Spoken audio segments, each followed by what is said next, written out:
Stevens, Stephens. And my title is Founder and Chief Inspector of the Geek Squad. I'm also an officer of Best Buy. The original geek of the Geek Squad, an old friend. Geek Squad will be 15 years in 2009, and it has been almost 7 years since we acquired Best Buy. Way to go. Yep. Well on your way to world domination. Well, I don't know where in the world a customer will be when they have a problem, so geographic domination has been an important feature that our customers are asking for, and we're getting there. It takes a while. Are you overseas now? Shanghai, Madrid, Puerto Rico, Mexico, London, 20,000 geeks out of Best Buy's 140,000, and we'll probably be in all of EU and creeping towards South America and China, and I mean, you know what? Follow the broadband. Right. Our only real criteria is, it's not about the computers. In fact, it's not even about the computers anymore. Most people's internet access is through the mobile phone.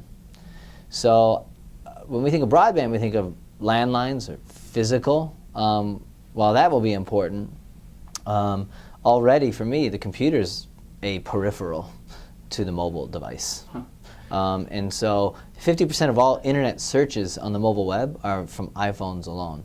So in our future, almost all of your real meaningful interaction is going to be on a handheld device, probably wireless. Now, all the base stations are going to have to be hooked into what about all this talk? I mean, we've talked a lot on the task force about fiber and the need for really high-speed stuff. We've heard from hospitals about telehealth and so on and so forth. Where does that super fast? I mean, fiber is fiber. It goes super fast. Where does that fit into the wireless stuff that you're saying? Well, look at Europe. Remember, I mean, I grew up in Chicago, and getting we're all about landlines in this country, right? We'd always laugh about the Europeans. Ha ha ha ha! You socialist governments, your nationalized banks, and all your government-owned TV stations. In America, we're free, right? And so then all of a sudden the 90s come around, and anybody that traveled to Europe during the early 90s were like, oh my God, they text message here. Yeah. I think we've just barely started text messaging in the US like a year or two ago. Why? Because the leapfrog effect, right? It was so hard to get in a phone line. By the time that the governments decentralized all of the telcos in Europe, wireless had come around, and and you try digging in the street in London and not running into Roman bones. Yeah, that's not a great deal. Wireless actually ends up being more efficient. In Africa, I've read that they're going straight to mobile. Yeah. So if you were asking me, am I going to plan 5-10 years ahead? I'd say, do you need pipes? Yeah. Where would you put the fastest ones? To the towers. Huh. But I would say the majority of your broadband individual connections are all going to be wireless. Really? But at some point, they go to a wire. You know what I mean? And what's nice about that is then you have basically this dual layer. If one fails, you've got this backup, right? I mean, we're already seeing it now.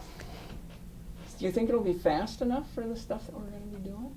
I mean, who knows, right? Well, it'll never be enough. I mean, if history has taught us anything, okay? I mean, I think we're all now in a good spot. Yes, the average person on the street. Remember when, your hard drive, wasn't enough? Have you ever had enough hard drive space? No. Have you ever had enough memory? No. Do you like your cell phone service? No. But if you took them back in time, the ghost of broadband past, of course, they go, wow, we sure have come a long way. So no, we'll never have enough, so you do the best you can. I think what's more important is just, I think the trend of people want to be free, and therefore, you're better off when you're talking about not being tethered. So if I were to say, if I only had so many pipes and so many dollars in the state of Minnesota in the future, where would I put the biggest pipe first? Towers, so you could beam the signals out, anticipating that. And then, from off of those big pipes, then into your communities where you'd have choice of provider, which is another issue. Cool. All right. Well, that kind of segues pretty nicely into the first chunk of this, which is one of the things we're working on our report is sort of a value statement. And it's going to be are descriptions of good things to happen in the broadband world. And I'm not going to put any words in your mouth. I have my own little list, but you know, if you were to think about broadband, are there attributes of it that are important to you that you think, especially with your Robert Stevens, always forward-thinking type guy, hat on, we should be thinking about? Well, I just think choice is important. I mean, you know, to use a current example, the best thing ever to happen to Microsoft is Google. Because Microsoft is doing things that they never would have done without the competition. And now even Twitter is being seen as an interesting, disruptive thing to Google. So, you know, it's moving faster and faster, but the farther you look in the future, the more you realize you focus on the fundamental things. Like Twitter's teaching us that simple messaging is really what people want. You know, that's why it's more popular than blogging. But choice is key, and openness. Twitter works right now because you don't have to put me on your buddy list for me to start communicating. And so my hope is in the future is that people have choice in how they do it. Right now, I mean, I have some choices in how I get my television signals, and I only have one choice for a wireless provider, like the city of Minneapolis, and that's okay, but I don't know if it's fast enough. Well, let me now we'll depart into the world of a little geeky. I have a rant that I do that says that the closer to the bottom of the protocol stack I get, the less interested I am in choice. And then in fact, when we get to the bottom of the protocol stack, the physical layer, I'd just as soon not build two redundant mediocre networks into everybody's house. I'd like to build one really good one and let all the choice happen up at the application layer, which is what you're describing. At the application layer, you got Twitter and Google and Hulu and, you know, 3 ways to get TV. You can get The Daily Show, all kinds of different ways.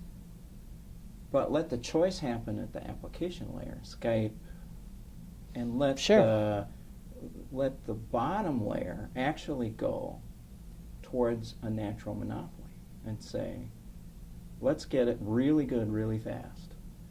And then because it's a natural monopoly, let's regulate it. Now that's pretty out there. As long as you put an expiration date on it.